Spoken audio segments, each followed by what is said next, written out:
dia, tudo bem? Vamos lá, estamos de volta, terceiro bimestre.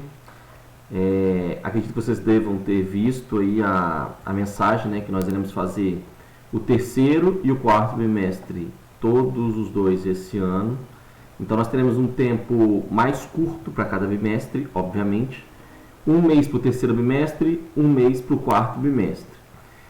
Isso significa o quê? Que a gente precisa ter um pouco mais de atenção aos prazos, às atividades, ao tempo, porque a disciplina vai ser um pouco mais rápida, né? Claro. Pretendo seguir mais ou menos o mesmo ritmo, né, dos bimestres anteriores, de colocar uma quantidade de atividades, de conteúdo, de aula, que não vá sufocá-los tanto, tá bom? Então, se tiver no nível de exigência muito grande, vocês me dão um toque, vocês podem me falar. Isso não quer dizer que vai ser superficial, tá, gente? Não. Vou tentar fazer todas as discussões necessárias, com a profundidade devida, né, que a gente consiga fazer mesmo à distância, porém, num tempo mais curto, tá bom? Então, nesse bimestre, nós iremos falar da relação entre mídia e cultura, né? Lembrando que todo segundo ano nós falamos sobre cultura, então a gente vai fazer essa relação aí, né, entendendo mídia como os meios de comunicação, e para isso nós vamos iniciar fazendo a relação entre dois conceitos, né, que é o de cultura popular e o de cultura erudita, para depois entrar no outro conceito, que é o de cultura de massa, tá? Vai ver isso direitinho, certo? Então, primeiro aí o texto vem trazendo, né, uma definição, algumas características da chamada cultura erudita. Então, a cultura erudita vem né, erudito vem do termo erudição, né? Erudição, aquilo que está ligado a conhecimentos que são mais tradicionais, né? Coloquei no primeiro tópico, tradicionais, conhecimento rebuscado. Opa, travou aqui. Conhecimento tradicional, conhecimento mais rebuscado, conhecimento mais clássico. Geralmente, quando se fala de cultura erudita, nós estamos falando de conhecimentos que são mais formais, ligados geralmente a uma academia, a um formalismo, né? Então, por isso, ganha o status de algo sofisticado, de algo privilegiado, de uma cultura verdadeira, muitas vezes é colocado dessa forma, né? O que é cultura? Cultura é só aquilo que é erudito, muitas vezes é marcado, né, dessa maneira. Isso porque quem geralmente diz que cultura é somente a cultura erudita é porque isso veio com uma criação da elite cultural e da elite econômica, né, das sociedades ocidentais.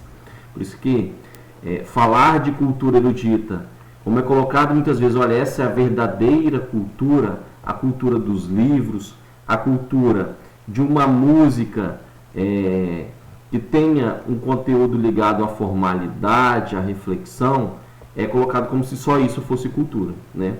Mas porque essa foi uma criação, como eu disse, das elites de uma forma geral, né? Da elite cultural, econômica e política.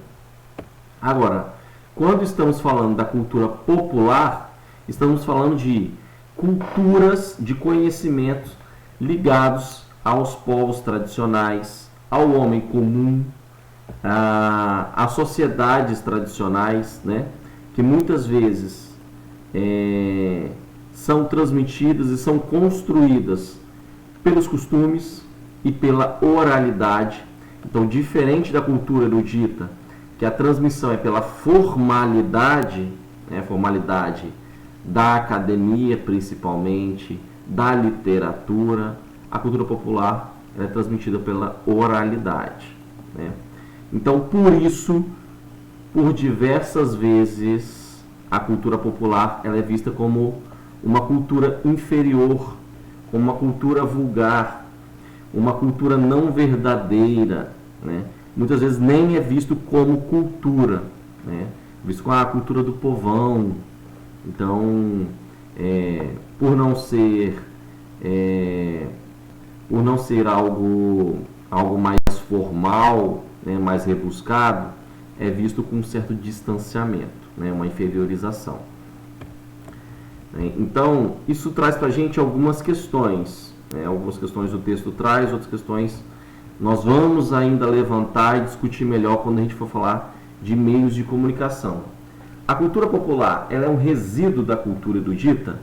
Ela é uma sobra da cultura erudita? A gente consegue estabelecer essa fronteira entre as duas? O que é cultura popular não tem contato com a cultura erudita e vice-versa? É cada um nos seus grupos culturais, né? A cultura popular, ela pode se transformar numa cultura erudita, né? Se a gente colocar, por exemplo, o samba. O samba é uma música que ela nasceu de comunidades tradicionais, nasceu principalmente fruto da população negra, né, escravizada, e aí hoje, dependendo do olhar, o samba ele é visto como uma cultura erudita. Assim como se a gente fizer ligações com vários pratos, né, da nossa culinária brasileira, por exemplo, a feijoada, né, a feijoada que ela nasceu a partir das sobras, né, dos alimentos das pessoas escravizadas. Hoje ela já é vista como um prato gourmetizado, né, quase que de uma cultura erudita. Em alguns restaurantes, um prato de feijoada ele é caríssimo, né? Então, a cultura popular e a cultura erudita não necessariamente são duas formas de conhecimento, duas formas de cultura, que elas são rigorosamente separadas, né, por uma fronteira. Não. A cultura erudita pode se tornar uma cultura popular também, né, de conhecimentos que são clássicos, mas a partir do momento que cai no gosto do povo, ele pode se tornar também algo popular, né? E vice-versa, certo? E aí quando a gente fala traz isso para os meios de comunicação, como que os meios de comunicação eles tratam a cultura erudita e como que os meios de comunicação eles tratam a cultura popular? Será que os meios de comunicação eles reforçam essa fronteira entre um e outro? Por exemplo, em alguns horários, o horário nobre de canais de TV, canais de TV comercial, né?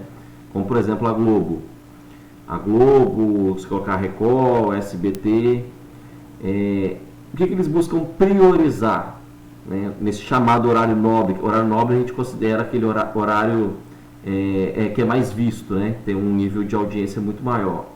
Eles priorizam a cultura erudita ou priorizam a cultura popular? Por que alguns programas, como por exemplo o jornal, né? O Jornal da Globo, que é o jornal, ele passa acho que 11h30 ou meia-noite, não sei, ele é voltado para uma certa formalidade, né? Para pessoas de um conhecimento acadêmico mais ampliado, conhecimento político mais ampliado. E o jornal hoje, Jornal Nacional, ele tem uma linguagem que é uma linguagem mais popular, mais acessível a grande parte da população. Então, a televisão, ela faz essa separação? A gente consegue visualizar isso claramente, né? O reforço da cultura popular em alguns horários, né? em alguns canais, e o reforço da cultura erudita em outros meios, né? Então, a última questão que eu coloco aqui: será que a mídia ela reforça a polarização de ideias ao separar essas duas formas de cultura, essas duas formas de conhecimento? Será que ela contribui, entre aspas, né, que não é uma contribuição, mas será que ela contribui para isso, né? Nós vivemos uma polarização política muito grande, né, e que tem aumentado cada vez mais nos últimos anos, principalmente, né? Essa questão de esquerda e direita. Não existe só esquerda e direita, existem várias formas de ideologia política, né? Mas será que os meios de comunicação eles acabam contribuindo para isso? Então, quando a gente fala de forma de conhecimento, essa separação entre aquilo que é do povão e aquilo que é da elite é reforçado pelos meios de comunicação, né? A gente vai discutir isso na próxima semana melhor, tá? Essa primeira é só uma introdução mesmo a essa relação entre o que a mídia estabelece e às culturas e aos conhecimentos que já estão estabelecidos, né? Então, a nossa questão principal aqui é uma questão que vai nortear todo o nosso bimestre, a mídia influencia a cultura ou será que é a cultura que influencia a mídia? O que é veiculado, a primeira pergunta, né? O que é veiculado nos meios de comunicação interfere nos nossos conhecimentos? Interfere nos nossos comportamentos, na nossa forma de pensar? Ou será que é o contrário? Nós temos já a nossa forma de pensar construída, estabelecida. Então, aquilo que nós temos como ideia, os meios de comunicação eles só veiculam. Então, o que eles estão colocando lá é só um reflexo de quem nós já somos. Será que seria isso? Então, será que a mídia está lá determinando como nós vamos pensar, agir, se comportar, comprar também? Ou será que não? Nós já temos aqui a nossa cultura, né, que já está estabelecida, o tempo todo ela está sendo reformulada, e a gente só joga isso lá e a mídia só apenas está veiculando. O que será que prevalece, hein? Será que as duas coisas acontecem? Será que uma tem mais força que a outra? Então, o que nós iremos discutir? Nós iremos discutir praticamente 3 teorias sobre a questão da mídia, dessa influência entre mídia e cultura, né? Então, cada uma vai falar uma coisa diferente. A primeira vai defender a primeira ideia, que a mídia tem um poder muito grande sobre a cultura e as pessoas. A outra vai falar que é uma via de mão dupla, né? Ao mesmo tempo que a mídia está interferindo, nós também estamos interferindo, então é uma comunicação simultânea entre cultura e mídia, né? E temos uma outra que eu vou falar depois, tá bom? Vai defender mais a primeira ideia, mas parcialmente, né? A mídia influencia, mas ela vai falar que tem um ponto positivo nisso, né? Eu não vou adiantar agora não, para a gente não trazer muita informação e confundir. Tá certo, gente?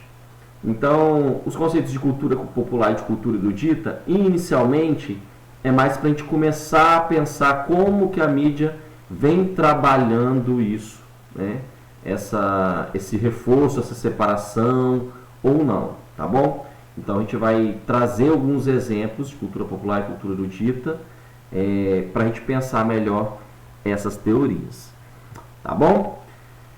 Então, beleza. Até a próxima e eu estou aqui à disposição. Qualquer coisa vocês podem comentar aí, me mandar questão, discussão, que a gente vai conversando, tá bom?